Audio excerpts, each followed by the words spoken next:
Hello and welcome to the Dacia2 Explorers YouTube channel. My name's Adam and I'm one of the Dacia2 Explorers. In these videos you'll see myself and other explorers driving green lanes, commonly known as the hobby of green laning.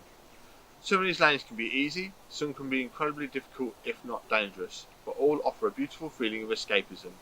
If you have any doubt about the green lane you're driving, get out and walk the lane first, making a mental note of places to turn around if needed and thinking about strategies to overcome difficult sections, because reversing after a failed attempt to get along the lane can be incredibly difficult and very risky.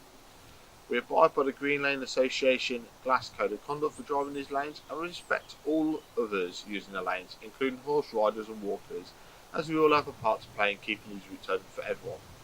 If you're thinking of green laning yourself, please consider joining the Green Lane Association to help fight to keep these lanes open and to help you understand more about this hobby. They also have a Trailwise 2 website which will significantly aid in your planning.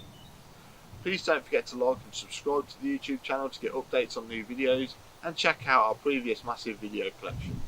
For more information head to the website www.dacia2explorers.co.uk, and finally, thanks for watching, stay safe and enjoy your trips.